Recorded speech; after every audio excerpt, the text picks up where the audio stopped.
천 번을 불러도 내 눈에는 눈물이 멈추지 않는 것은 십자가의 그 사랑, 나를 살리려 하늘 보자 버린.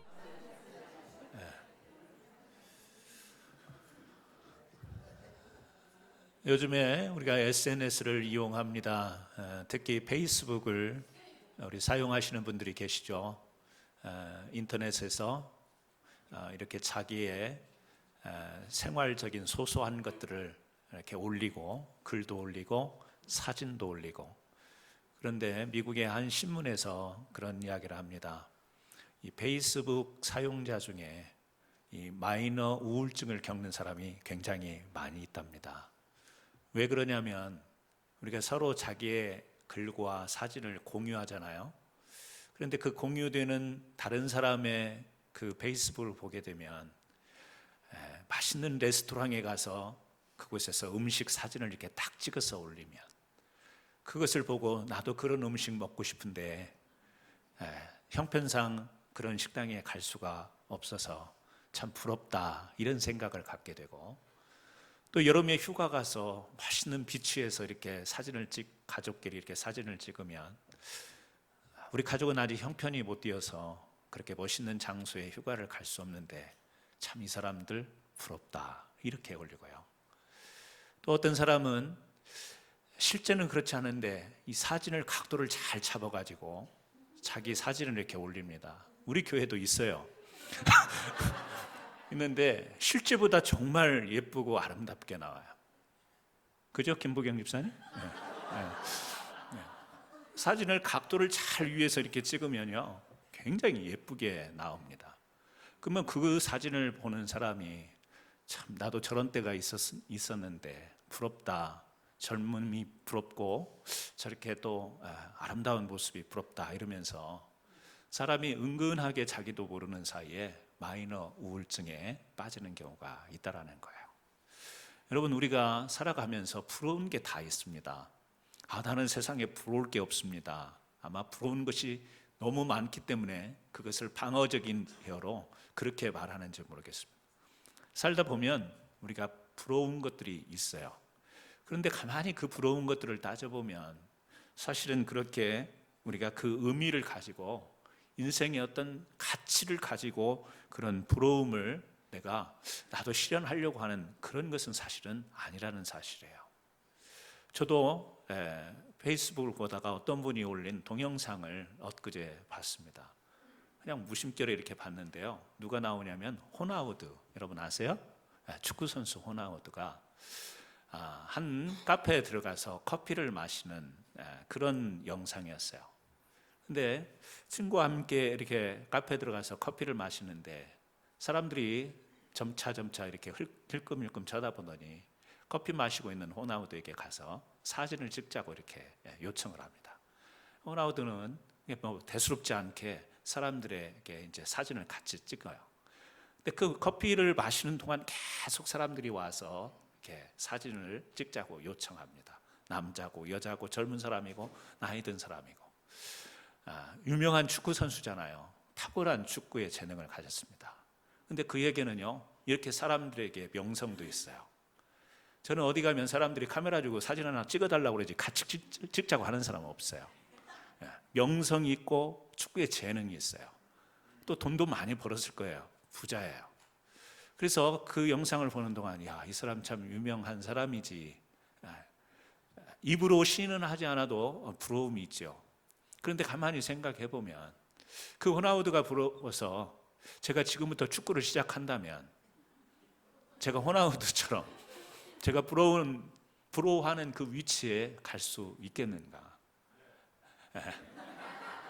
축구의 재능도 없을 뿐더러 지금 거의 그것은 불가능한 거죠. 그래서 그를 보면서 제 마음속에 부러움은 있지만 지금부터 제 인생의 모든 것을 걸고 투자하고 그 부러움을 내 것으로 만들기 위한 그런 노력은 사실상 불가능하다는 사실이에요. 그런 의미에서 볼 때 그냥 일반적으로 그냥 느낌상 부러운 것이지 제가 그것에 대한 내 일생의 가치를 걸고 부러워할 만한 것은 아니라는 사실이에요. 사실 우리가 부러워하는 것을 보면 그런 것들이 참 많이 있습니다.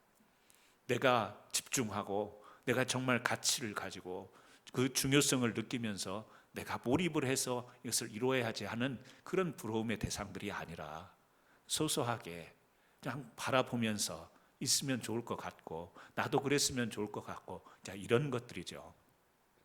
그럼에도 불구하고 그런 것들이 자꾸 우리 안에 쌓이다 보면 나는 그런 부러움의 대상으로 내가 살아갈 수는 없지만 그런 부러움들이 하나씩 하나씩 쌓이다 보면 자기 자신에 대한 불만이 생긴다라는 거죠. 작은 것이긴 하지만 여러분, 작은 것이 누적이 되면 큰 힘이 되잖아요.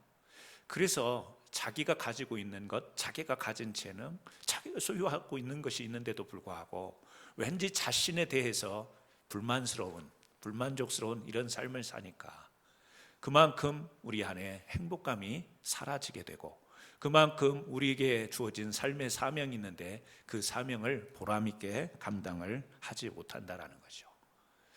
사람은요, 우리가 이 부러움이라는 것이 존재하긴 하지만 그것을 잘 다스려야 되는 거예요. 근데 그것을 잘 다스리지 못하면 내가 나인데도 남으로 살아가게 되는 경향이 있는 거죠. 분명 나라는 존재인데 내가 생각하고 내가 추구하는 것은요, 다른 사람으로 이렇게 살아가려고 하는 것, 이것이 사실은 우리에게 얼마나 불행한 것인가. 오늘 말씀을 보게 되면 우리가 잘 아는 야곱이 나와요. 이 야곱, 우리가 읽은 본문 말씀 32장 27절에 보면 우리가 유명한 그 장면이잖아요. 야복 강가에서 하나님을 만나요. 여기 성경에 보면 어떤 사람과 씨름하게 되잖아요. 어떤 사람은 하나님의 현현으로 보는 거죠. 그래서 천사라고도 이야기를 하는데 이 어떤 사람과 쉽게 우리 풀어서 이야기하면 하나님과 이 씨름을 하게 돼요. 그리고 거기에서 그 하나님이 이 야곱에게 지금 질문하는 겁니다. 그 사람이 그에게 이르되 내 이름이 무엇이냐? 그가 이르되 야곱이니이다. 이름을 물어봐요. 그런데 야곱이 자기 이름을 야곱이라고 이야기해요. 아니, 이것이 무엇길래 오늘 이 말씀을 우리가 읽고 이 말씀을 나누는 것인가? 여러분, 우리가 잘 아는 것처럼 야곱은요, 형 에서의 장자권을 탈취하려고 얼마나 엄마와 더불어서 그것을 이루기 위해서 아버지를 속이는 일을 하고 그 이후에 계속 되어지는 일들이 우리가 볼 때 정상적이지 않습니다. 왜 그러냐면 야곱은 에서로 살려고 했기 때문에 그래요. 야곱이 자기가 자신으로 살아야 되는데 우리가 성경에 내용적으로 이렇게 살펴보면 야곱은요, 에서로 살려고 노력했어요. 에서의 장자권을 뺏어서 그 장자의 축복을 자기 것으로 만들어서 그렇게 살려고. 그런데 오늘 야복 강가에서 하나님을 만난 뒤에는 자기를 어떻게 소개하냐면 저는 야곱입니다, 이렇게 고백을 해요. 다시 말하면 에서로 살고자 하는 그 마음, 그 욕망이 있던 사람이 하나님을 제대로 만나고 나니까 다시 야곱으로 돌아가고 자기를 야곱으로 소개하더라, 그 말이에요. 여기 27절 뒤에 이어지는 내용을 보세요. 그랬더니 그 어떤 사람, 하나님이요, 그가 이르되 내 이름을 다시는 야곱이라 부를 것이 아니요 이스라엘이라 부를 것이니 이는 내가 하나님과 및 사람들과 겨루어 이겼음이니라. 하나님과 싸워서 이겼다라는 의미가 아니라 하나님을 만났다라는 이야기예요. 하나님을 만나고 났더니 야곱이 에서의 삶으로 남으로 살려고 했던 이 야곱이 다시 자신을 되찾은 거예요. 그랬더니 하나님이 이제 진짜 야곱됨을 하나님께서 이 야곱에게 축복으로 주시는데 이름을 이스라엘로 바꾸어서 주시는 은혜를 우리는 보게 됩니다. 여러분, 우리 사람이 무엇이 내가 추구하고 내가 바라는 것이 남이 가진 것이 부러워서 내가 가지지도 않았고 내 성향도 아니고 내 것도 아닌데 그렇게 살려고 할 때 사람은 굉장히 어려운 삶을 살게 돼 있어요. 오늘날 이 세상에 많은 사람들이 야곱이면서 에서로 살려고 하는 사람들이 참 많이 있습니다. 무슨 이야기냐면 자기 것이 아닌데 자기 것을 만들려고 모든 일생에 시간과 에너지를 투자하는 사람들이 많이 있다라는 사실이에요. 여러분, 창세기 27장 우리가 21절과 22절, 24절에 보면 야곱이 아버지 이삭으로부터 축복을 받을 때도 어떻게 축복을 받죠? 속여서 축복을 받잖아요. 27장 21절에 이삭이 야곱에게 이르되 내 아들아 가까이 오라. 네가 과연 내 아들 에서인지 아닌지 내가 너를 만지려 하노라. 야곱이 그 아비 이삭에게 가까이 가니 이삭이 만지며 가로되 음성은 야곱의 음성이나 손은 에서의 손이로다. 속였잖아요, 어머니와 더불어서. 그래서 형처럼, 형이 털이 수북하니까 자기가 그렇게 위장을 하고 변장을 하고 가서 제가 에서입니다 이렇게 이야기를 했잖아요. 27장 24절에 이제 에서를 축복한다고 손을 내면서 이삭이 다시 한번 확인을 하는 질문을 합니다. 네가 참 내 아들 에서냐? 그랬더니 야곱이 뭐라고 대답하죠? 그가 대답하되 그러하나이다. 자, 축복을 받는데도 자기로 축복을 받는 게 아니라 에서로 축복을 받습니다. 여러분, 우리가 이 세상에서 성공하고 잘되는 삶을 살아갈 때 나로서 내가 성공하고 내가 축복된 삶을 살아야 되는데 내가 아닌 모습으로 우리는 어느 경지에 올라가 있고 성공의 자리에 있기를 바라는 그런 모습이 우리 사람들에게 있다라는 거예요. 그러면 사람이 자기의 것이 아닌 것으로 살아갈 때는 사람에게 불안 심리가 있어요. 내 것이 아닌데 내 것처럼 그렇게 살아갈 때 사람에게 자연히 드는 그 심리가 뭐냐면 두려움입니다. 두려움이라고 하는 것, 우리 또 모든 사람이 가지고 있죠. 이 두려움의 근본적인 그 내용을 우리가 헤집고 들어간다면 두려움은 어디에서 오느냐? 그것은 빼앗길 것 같아서, 다시 말하면 우리가 가지고 있는 것을 상실하고 박탈당할 것 같은 이 마음에서 우리는 두려움이 생기는 거예요. 내 것이 아닌 것을 가져왔는데 이것을 언제 다시 뺏길지 모르는 거예요. 야곱의 일생을 우리가 성경에서 읽으면서 그걸 발견하잖아요. 두려워요. 그래서 여기 어떤 사람과 씨름하는 장면도 이 야곱의 할아버지 아브라함은 뭐였죠? 낯선 사람을 만났을 때 축복하고 멜기세덱을 만났을 때 이렇게 대접하고 이러면서 축복을 받잖아요. 이 아들을 낳을 것을 축복을 받잖아요. 낯선 사람에 대해서 이렇게 전투적으로 나오지 않아요. 그런데 여기 야곱을 보면 굉장히 적대적이에요. 방어적이고 공격적이에요. 왜 그런가? 두려움이 있었기 때문에. 왜 두려움이 있었는가? 자기 것이 아닌 것을 지키려고 하니까 두려운 거예요. 이거 빼앗기면 어떡하지? 이거 박탈당하면 어떡하지? 여러분, 우리가 살아가면서 그런 게 있잖아요. 직장이 내가 만든 직장이 아니고 직원으로 살다 보니까 이 직장에서 언제 어떻게 쫓겨날지 모르는 두려움이 있는 거예요. 그러면 내가 원하는 그 비즈니스 사업은 내가 소유한 거기 때문에 두려움이 없는가? 여러분, 엄밀히 따져보세요. 내가 거래하는 사업처와 우리에게 고객으로 있는 사람들이 나를 버려버리면 내가 아무리 내가 가진 비즈니스라 하더라도 망하게 되는 거예요. 소유는 내 것이라고 생각하지만 거래하는 사람들, 고객들이 나를 버리면 나는 망하는 거예요. 그래서 직장 생활하는 직원들만 이렇게 직장에서 쫓겨날까 봐 두려운 문제가 아니에요. 내가 비즈니스를 하고 내가 사업을 해도 이게 언제 사람들로부터, 명예라는 것도 그거 아니에요. 나라는 사람에서 명예가 존재하는 것이긴 하지만 그 명예를 부여하는 것은 다른 사람들이에요. 우리 사람들이 명예가 실추될까 봐 두려워하잖아요.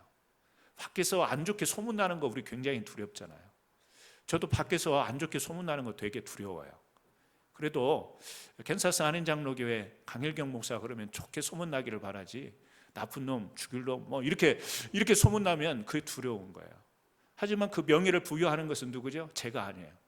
제가 좋은 사람입니다 이렇게 된다고 해서 되는 게 아니라 사람들이 그 명예를 부여해 주는 거예요. 그래서 우리 평판에 대한 두려움이 있는 거예요. 다른 사람들이 어떻게 볼 것인가. 그래서 사실은 마음대로 좀 행동하고 싶고 좀 마음대로 이렇게 하고 싶은데 사람들을 의식하게 되는 거예요. 왜? 사람들이 나를 버리면 어떡하지? 나를 실추시키면 어떡하지?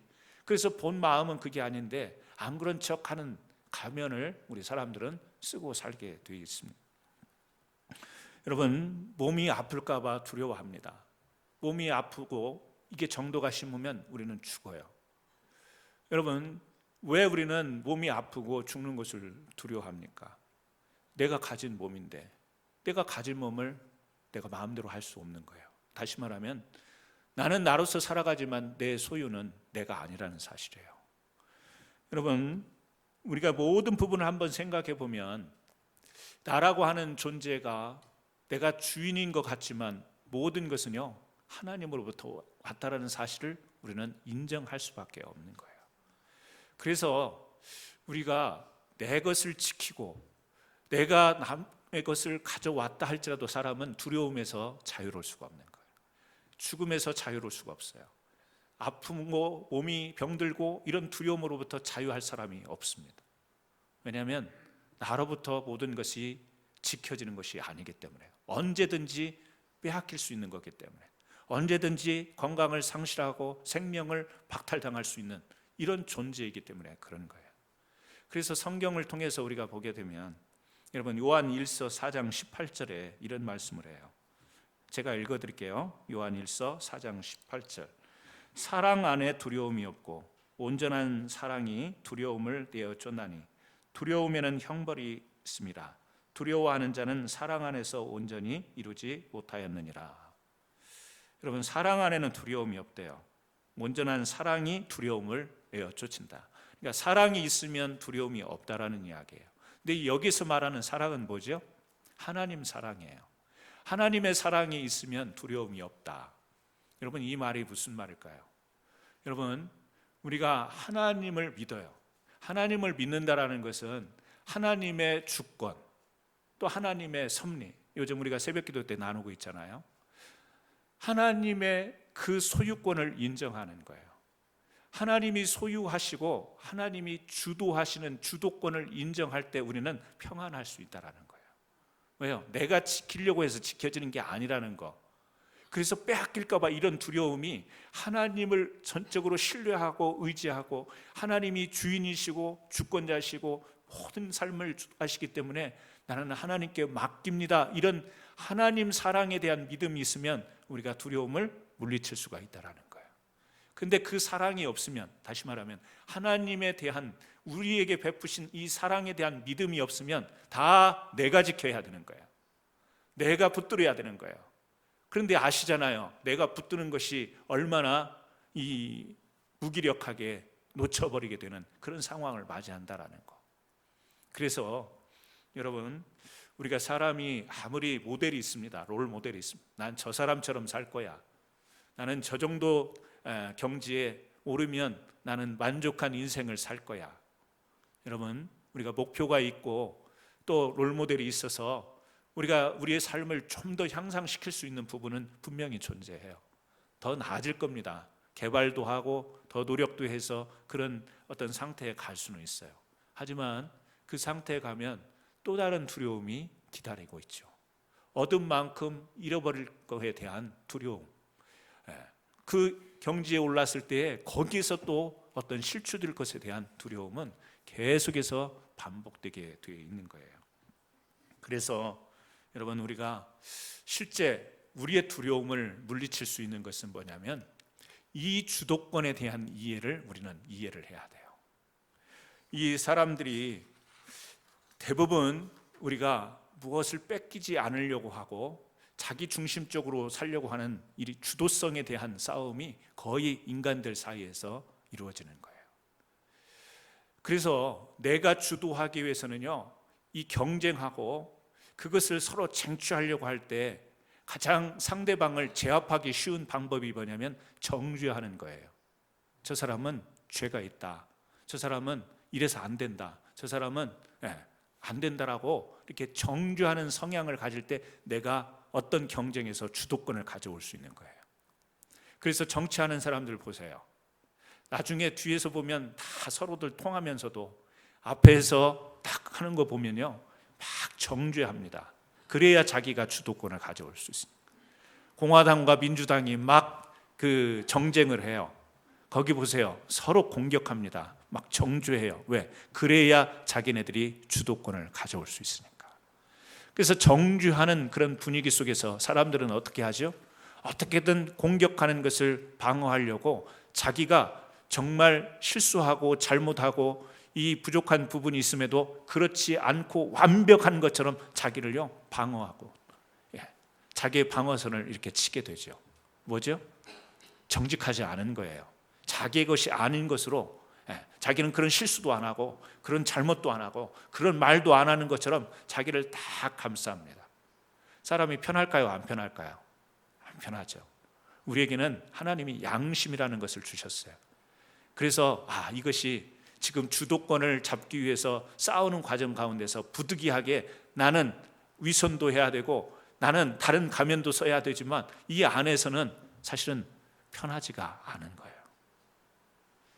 사람이, 여러분도 그런 경험을 해보셨는지 모르겠지만 자기가 아닌 모습으로 살아가는 것이 얼마나 불편한지 몰라요. 자기의 신분이 아니고 자기의 모습이 아니고 자기의 실력이 아니고 자기의 어떤 것이 아닌데도 불구하고 그런 것처럼 살아가는 것이 사람이 얼마나 불편하고 스트레스를 주는지 모릅니다. 여러분, 하나님의 사랑을 깨달으면, 하나님의 사랑에 대한 믿음이 있으면 우리의 주도권은 저 사람과 나의 싸움에서 얻어지는 주도권이 아니라 하나님께 있음을 인정하게 되면 우리는 누가 공격하고 정죄한다 할지라도 그게 그렇게 상처가 되지 않을 거예요. 그런데 내가 저 사람한테 당할 수 없고 내가 저 사람에게 빼앗길 수 없기 때문에 그걸 지켜야 되기 때문에 사람이 계속해서 긴장하고 두려워하게 되고, 그리고 자기가 아닌 모습으로 자꾸 자기를 이렇게 감싸게 되는, 자기에게 맞지 않는 옷을 입고 사람이 살아가게 되는 거죠. 그게 누구죠? 야곱이 에서로 살아가는 모습이 바로 그 모습인 거예요. 장자권, 하나님은 야곱을 축복하려고 계획하시고 또 섭리 가운데 이끌어 가세요. 그런데 자기가 그 장자권을 빼앗아서 자기가 축복을 누리려고 하니까, 하나님의 주권이 있어서 하나님이 인도하시는 축복으로 나가야 되는데 자기가 생각하는 바 장자권을 빼앗아 오면 그게 자기에게 축복이 되는 것으로 생각하니까 자기에게 맞지 않는 그런 모습으로 살아가니까 계속해서 형 에서의 그 쫓김을 당하면서 두려워하잖아요. 형 에서가 와서 자기를 죽이면 어떡하지? 두려워하잖아요. 자기 가족들을 먼저 보내고 자기 가족들에게 해를 입힐까 봐, 해를 당할까 봐 가족들을 먼저 보내고 자기는 혼자 남아서, 이런 모습을 성경은 보여주고 있죠. 여러분, 오늘을 살아가는 여러분들은 정말 여러분의 모습대로 살아가십니까? 아니면 우리가 세상 살아가면서 오늘 또 하루하루 살아가는 것이 내 것이 아닌데 부자연스럽게 그렇게 사람들 눈을 의식하면서, 왜? 의식하지 않으면 저 사람이 나를 나쁘다고 하고 저 사람이 나를 못났다고 하고 저 사람이 나를 무시할 것 같고, 이 주도권을 빼앗기는 삶을 살기가 싫으니까 나도 모르게 아는 척 해야 되고 나도 모르게 똑똑한 척 해야 되고 나도 모르는 채 그냥 허세하게 되고, 이런 모습으로 살아가면서 삶이 참 힘들고 불편하고 행복하지 않습니까? 여러분, 우리는 그래서 하나님의 사랑이 필요한 거예요. 하나님이 우리를 귀한 하나님의 그 사랑과 그 주권과 섭리로 우리를 불러주셨잖아요. 그래서 여러분, 우리의 삶의 주도권을 하나님께 둘 때 여러분은 자유할 수 있는 거예요. 진정한 자유, 영적인 자유, 마음의 자유를, 하나님의 주도성을 여러분들이 인정할 때 여러분의 삶이 편안하며 형통할 수 있고, 그것이 우리가 이 땅에서 우리다운 모습으로 살아갈 수 있는 비결이 되는 줄 믿습니다. 교회도 마찬가지 아니겠어요? 교회가 다른 교회를 보고 부러워할 수 있습니다. 저런 교회가 되면 좋겠다. 우리 교회도 저런 교회가 되면 좋겠다. 그러다 보면 그 교회를 따라 무리수를 둘 수가 있잖아요. 왜요? 하나님께서 우리 교회를 향하신, 그래서 우리 교회를 리드해가는 이러한 하나님의 내용들이 우리 교회 안에도 있거든요. 하나님께서 우리 교회만에, 유일한 우리 교회만에 이 하나님께서 이끄시는 이 주도성이 있는데, 우리가 그거보다는 우리 눈에 부러워 보이는 것 때문에 자꾸 다른 교회를 따라서 하려고 하다 보면 형편은 안 되는데, 사정은 안 되는데 그걸 막 카피해서 그대로 이렇게 나가려고 하다 보면 여러분, 교회가 결코 행복할 수가 없어요. 교회가 결코 그렇다고 해서 능력 있게 쓰임 받을 수가 없는 거예요. 하나님께서 우리에게 주신 것을, 이 교회의 모든 주도성을 하나님께 인정하고 하나님께서 우리에게 주신 사명을 우리가 순복하면서 나갈 때 우리 교회의 고유한 그 사명을 감당하는 아름다운 교회가 될 수 있는 줄 믿습니다. 여러분, 우리가 항상 이 하나님을 생각하는 신앙생활을 해야 됩니다. 당연한 말인데 쉽지가 않아요. 하나님을 생각하며 신앙생활을 해야 되는데 우리는 나 자신과 우리를 생각하면서 신앙생활할 때가 너무 많이 있다라는 거예요. 여러분, 주도성을 하나님께 드릴 때 우리는 불필요한 두려움에서 이겨 나아갈 수 있습니다. 불필요한 두려움이라고 하는 것은 어떻게 보면 빼앗길까 봐, 박탈당하고 상실할까 봐 이 필요 이상의 걱정과 염려와 두려움인데요, 저는 오늘 우리 사랑하는 믿음의 가족들에게 여러분, 그냥 생각 없이 부러워하고 따라하고 이러시지 말고요, 원본이 있고요, 카피본이 있잖아요. 여러분, 유명한 미술 작품, 그림이 있고요, 그걸 카피해서 동네마다 가게에서 쉽게 살 수 있는 게 있어요. 가치가 현격하게 달라요. 원본은 이것은 고유한 거기 때문에요, 그것에 대한 가치가 있어요. 카피본은요 10불짜리, 5불짜리, 1불 주고도 살 수 있는 게 카피본이에요. 여러분, 우리가 무엇을 따라하는 것, 때로는 그게 동기부여가 돼서 발전하는 계기가 될 수는 있어요. 그런데 고유한 것, 하나님은 우리로 하여금 이 고유한 것을 지키는, 자기 자신을 지키는, 하나님의 주권 안에서 지키는 이것을 참 귀하게 여기십니다. 오늘 저와 여러분, 오늘 우리가 세상 삶 가운데 여러분은 애서로 살지 않기를 바랍니다. 여러분 이름으로 사시기 바랍니다. 남의 것을 부러워하고 남의 것을 따라 하려고 하는 삶이 아니라 하나님의 주도성을 가지고 여러분에게 주신 삶을 아름답게 펼쳐 나가시기를 바랍니다. 그래서 하나님의 사랑을 입은 사람, 하나님을 믿음으로 신뢰하는 사람은 일을 쉽게 해요. 삶을 이렇게 들여다보면 항상 복잡한 사람이 있습니다. 교회도 들여다보면 일이 복잡한 교회들이 많이 있어요. 왜 그럴까요? 저는 다는 아니겠지만 이런 이유를 찾아봐요. 믿음을 갖고 행하는 일이 아니기 때문에 그럴 수 있다. 바울이 복음을 전합니다. 루스드라에 가서 돌 맞아 죽을 뻔해요. 얼마나 핍박이 심한지 모릅니다. 1차 전도 여행을 마친 바울이 거의 탈진 상태에 빠져요. 사람들이 굉장히 핍박을 하고, 심지어는 이방인들을 이제 교회 안으로 불러들일 때 유대인들마저 이 바울을 비난하고 이렇게 손가락질을 합니다. 그런데 그런 어려움 속에서 바울은 별로 대수롭지 않게 또 복음을 전하는 일을 시작해요. 사도행전 15장 36절에 보게 되면 수일 후에 이런 단어가 나와요. 수일 후에 바울이 바나바더러 말하되 우리가 주의 말씀을 전하는 각 성으로 다시 가서 형제들이 어떤가 방문하자 하니, 핍박하고 돌을 던지고 복음 전하는 것에 대해서 완강하게 이렇게 반대하는 반대 세력이 있는데 바울이요 너무 쉽게 이야기해요. 수일 후에 며칠 지나서 바나바에게 야 다시 가서 그곳에 우리가 말씀의 씨앗을 던졌는데 어떻게 됐는지 보러 가자, 이렇게 이야기해요. 사실 쉽지 않은 이야기예요. 다시 가고 싶지 않은 곳일 수 있어요. 근데 바울은요 가게 됩니다. 그냥 간단하게요. 다시 가는 일이 어렵지 않아요. 여러분 어디 가서 전도하러 갔다가 막 거기에서 반대하고 물을 뿌리고 뭐 주먹을 날리고 이러면 다시 그곳에 가겠어요? 성경에 기억하는 부분 발 위에 먼지라도 다 털어버리고 이렇게 그런 말씀만 생각이 나서 다시는 가지 않을 거예요. 바울이요 수일 후에 쉽게 결정을 하고 가요. 여러분 이 믿음이라고 하는 것은 우리로 하여금 일을 쉽게 하는 이 능력을 가져다 줍니다. 하나님의 주도권을 인정하고 하나님이 이 일에 함께 하실 거라는 그 믿음의 확신이 있으면요, 일을 쉽게 해요. 그런데 우리 사람들은 어떻게 일을 하냐면 계산해요. 신중하다고 이야기하죠. 말은 신중한데 실제를 보면 믿음이 없는 것이에요. 그래서 계산되지는 거, 예측 가능한 거, 이런 것만 안전하게 하려고 하는 성향이 있어요. 여러분, 그것은 사실은 믿음의 일이라고 우리가 할 수가 없어요. 눈에 보이고 계산되어지고 귀에 들리는 것만 가지고 하는 것은 믿음의 일이 아닌 거예요.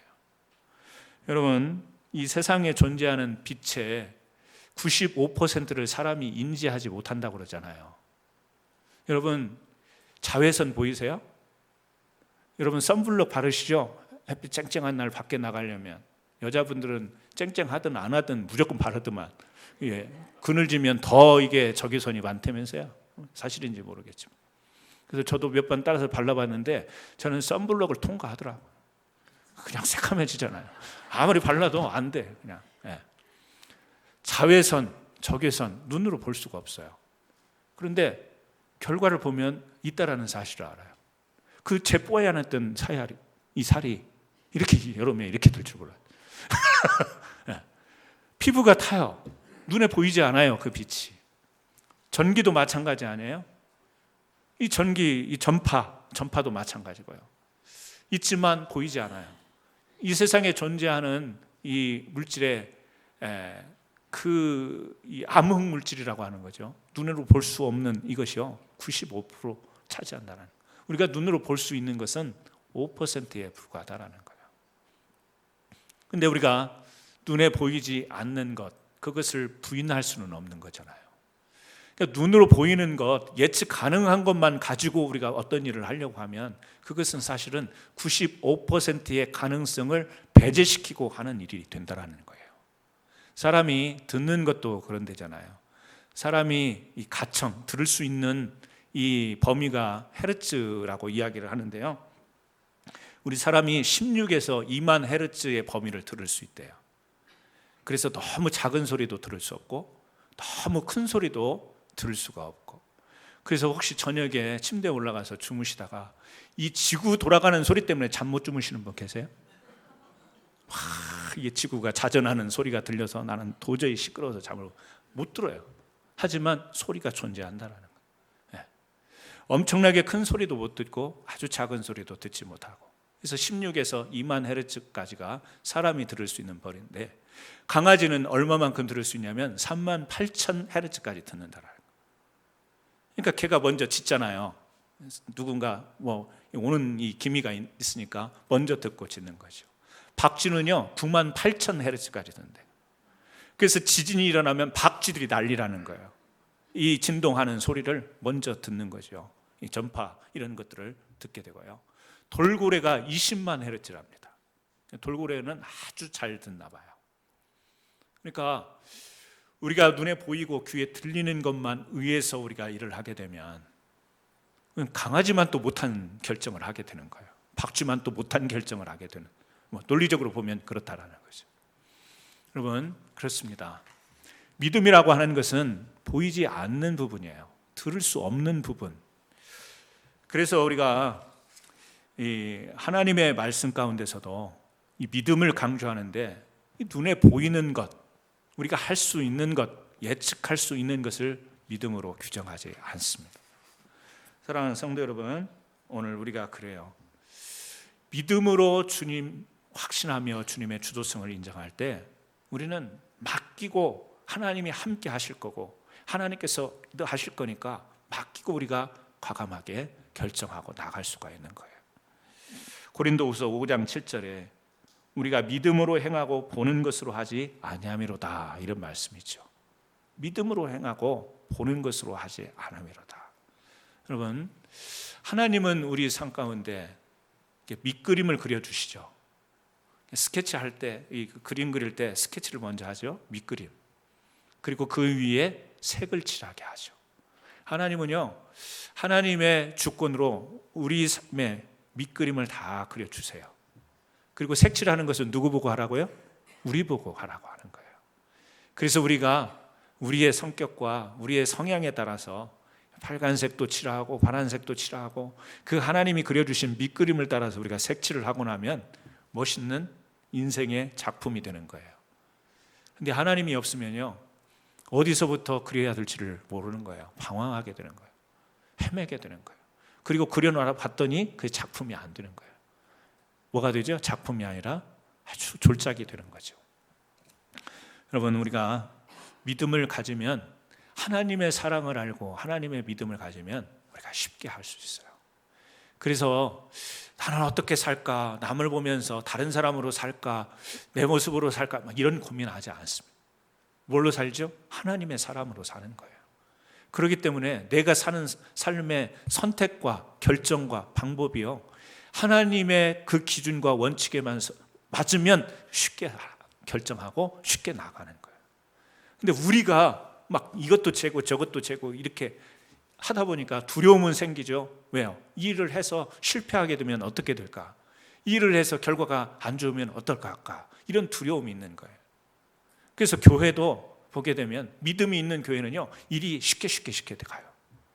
왜? 하나님이 밑그림을 성도들 마음속에 주시죠. 그냥 무턱대고 믿음이라고 이야기는 할 수는 없죠. 주시면 믿음 가지고 일을 하면요, 일들이 쉬운 거예요. 그런데 회의하고 생각하고 또 해보고 신중한 건 필요해요. 신중하지 말라는 이야기가 아니에요. 우리가 과정도 있고 계획도 있고 이런 과정들이 필요하지만, 우리가 그것을 우리의 지혜로 막 계획하고 하는 것은, 여러분, 그 실패에 대한 두려움 때문에 그러는 거예요. 이거 잘못했다가 사람들이 뭐라고 하면 어떡하지? 이거 잘못했다가 나중에 원성 들으면 어떡하지? 이러니까 일을 못하는 거예요. 교회는요, 믿음, 성도는요, 믿음으로 살아가는 거예요. 그래서 저는 여러분들이 이 믿음으로 이 하나님의 일들을, 그리고 여러분에게 주어진 삶을 좀 쉽게 살아가기를 주님의 이름으로 축원합니다. 믿음이라는 게 그냥 되는 게 아니잖아요. 믿음의 사람은요, 사실은 정말 필요한 게 있어요. 꿈이라고 하는 것은 점프할 수 있어요. 꿈이라고 하는 것은 막 꿈을 그리고 미래를 우리가 생각할 때 꿈을 가질 수 있잖아요. 꿈은 훨씬 지금 내 현실보다 훨씬 많은 점프를 해서 생각할 수 있어요. 하지만 현실은 그렇지 못해요. 현실은 그냥 오늘 주어진 하루하루, 주어진 시간, 순간순간을 살아가야 돼요. 우리가 마라톤을 하잖아요. 이 2.195 2km를 우리가 선수가 달리는데, 내가 앞으로 미래에 운동을 많이 하고 실력을 키우면 내가 1시간대로 뛸 수 있다, 꿈을 가질 수는 있어요. 꿈은요, 현실적으로 지금 2시간대, 그 케냐 선수가 2시간, 그 독일 베를린 마라톤 대회에서 2시간 5분 몇 초인가 뛰었죠. 그게 아직까지 2014년 기록이 깨지지 않고 있는데, 2시간 5분 얼마 거예요. 그런데 꿈은요, 내가 열심히 뛰어서 아침마다 훈련해서 내가 1시간 50분대로 내가 하겠다, 꿈을 가질 수 있어요. 미래니까. 현실은요, 그렇지 않아요. 현실로 뛰어보니까 몇 시간 걸려요? 3시간 걸려요. 현실은. 현실이라고 하는 것은 점프가 할 수가 없어요. 한 걸음 뛰어서 우리가 그 마라톤 골인 지점에 이르를 수 있는 거예요. 그래서 미래는요, 꿈을 가지고 살아야 돼요. 더 나은 것을 위해서. 현실은요, 오늘에 충실하는, 기본기에 충실하는 삶을 살아야 되는 겁니다.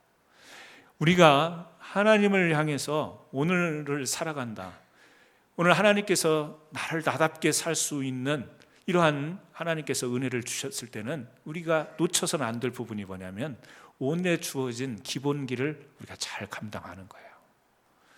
믿음으로 쉽게 일을 결정하고, 다른 사람이 아닌 나로 살아가는 것, 말은 쉬운데 실제 살아갈 때 그것이 정말 그렇게 되려면 오늘 하루하루 내가 기본적인 것을 충실하게 하면서 살아가야 되는 것이죠. 믿음이 어떻게 생기나요? 믿어야지 이렇게 해서 되나요? 아니죠. 매일매일 말씀을 붙드는 거예요. 매일매일 하나님을 생각하고 묵상하고 기도하는 삶이 우리에게 순간순간 하루하루 계속해서 이 기본기가 계속 반복되어서 쌓여질 때, 미래에 어느 날 뛰어보니까 빨리 뛸 수 있는 거예요. 어느 날, 이 미래에 어느 날 보니까 그 하나님께서 축복하신 자리에 이르를 수가 있는 거예요. 오늘을 무시하고 믿음을 생각하는 것은 그것은 신비주의예요. 내가 기본에 충실하지 않고 어떤 경지에 올라가는 것은 그것은 환상주의예요. 우리 기독교 신앙은 그게 아니에요. 기본기가 충실하게 반복되어서 계속 똑같은 일이지만 반복된 훈련을 할 때, 운동선수들 그렇잖아요. 똑같은 건데 계속 반복된 훈련을 하고 시합에 출전을 하잖아요. 오늘의 믿음을 충실하지 않은 채 나는 뭐든지 믿음으로 쉽게 할 수 있어, 하나님이 내 삶의 주도권을 가지니까 내가 남을 부럽지 않고 내 맘대로 그냥 이렇게 살 수 있어. 말은 그렇게 할 수 있을지 모르지만 실제 삶은요, 그게 아니에요. 오늘 하루하루의 기본기에 충실할 때 우리가 믿음 안에서 이 믿음을 가지고 우리가 이 세상의 삶을 남이 아닌 자신의 삶으로 살아갈 수 있는 줄 믿습니다. 그러기 위해서 여러분, 오늘 여러분들의 기본기, 그리고 오늘 여러분들은 어떤 기본적인 일에 반복적으로 계속해서 그 영적인 훈련을 하고 계신가를 한번 돌아보시기를 주님의 이름으로 부탁을 드립니다. 여러분, 우리가 다른 삶을 살고 싶어요. 지금보다 다른 삶을 살고 싶다 그러면 지금 사는 에너지로 다른 삶을 기대해서는 안 되는 거예요. 다른 사람에 맞는, 지금 삶이 아닌 다른 삶에 맞는 에너지를 우리가 가질 때 다른 삶을 살 수 있는 거예요. 지금 맞는 에너지를 가지고 미래의 큰 것을 생각하는 것은 헛된 허황된 꿈에 불과한 거예요. 내가 새로운 사람이 되려면, 내가 새로운 자리에 있으려면 거기에 맞는 에너지를 우리가 가져야 되죠. 저는 오늘 우리 믿음의 교회와 또 믿음의 사람인 여러분들이 날마다 새로운 하나님의 은혜 속에, 그건 내 주도권이 아니라 하나님의 주도권 속에 이끌림을 받아서 하나님이 사용하시고자 하는 자리에 여러분이 존귀하게 쓰임받기를 원합니다. 그러기 위해서는 거기에 맞는 영적 에너지가 있어야 되죠. 그것을 저는 기본적인 이 반복된 훈련을 통해서 이루어질 수 있다, 그렇게 생각하면서, 여러분, 오늘 나는 내가 싫어, 나는 내 사는 모습이 싫어, 심지어는 내 모습이 싫어, 내 가진 것이 싫어, 잘못 나가면 위험한 수위에 올라갈 수도 있죠. 나는 내 남편이 싫어, 내 아내가 싫어, 막 여기까지 가면 심각한 거죠. 여러분이 가진 것이 싫을 수 있습니다. 바뀌었으면 좋겠다라고 하는 것들이 있어요. 오늘 말씀을 보면서, 오늘 야곱을 보면서, 그럼에도 불구하고 여러분이 에서로 살면 안 됩니다. 여러분은 야곱으로, 자기 자신으로 살아가야 되되, 그 자신이 모든 것을 가지고 책임지고 살려고 하면 두려움밖에 없어요. 세상에 사는 게 무서운 거예요. 그냥 모든 것이 무서워요. 여기도 다 빼앗아갈 도둑놈으로 보이고, 저기도 다 도둑 같고, 다 나로부터 빼앗아가는 것밖에 없는 것처럼 보여요. 세상이 그렇게 돼 있어요. 세상의 구조로 살아가려면 두렵습니다.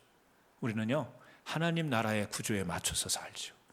하나님께 주도권 맡기고, 그분의 주도권을 맡기고 두려움에서 자유함으로, 사랑으로 여러분 살아가게 되실 때, 그 사랑 안에는 여러분들이 하루하루 그런 믿음과 주도권을, 하나님에 대한 주도권을 인정하고 그런 믿음을 갖기 위해서는 오늘 여러분이 기도해야 돼요.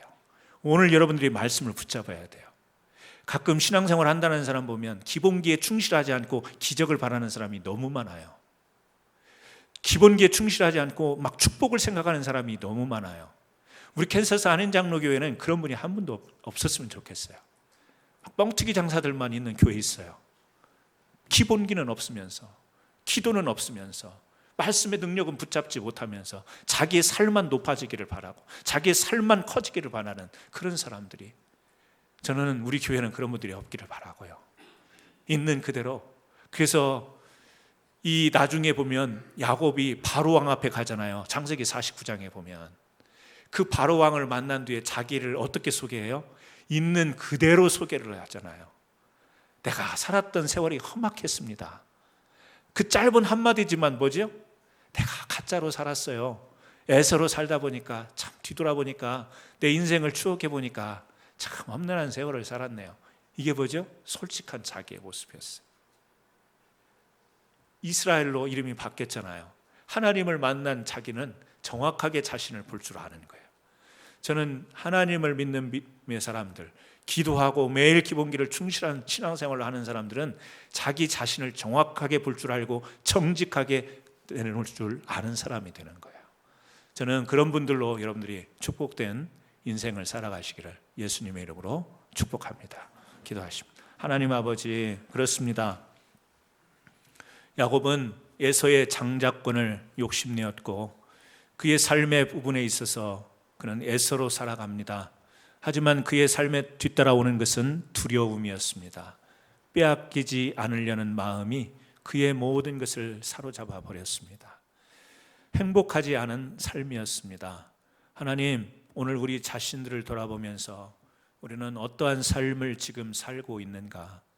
정말 하나님의 은혜를 받고 하나님을 믿으면서 사는 우리들이 이 세상 속에서 무언가 빼앗길까 봐 두려움 속에서 그렇게 살고 있지는 않는지 우리 자신을 돌아보게 하시고 우리 삶의 주도권이 하나님께 있음을 고백하며 그것을 신앙으로 우리가 받아들이며 모든 것을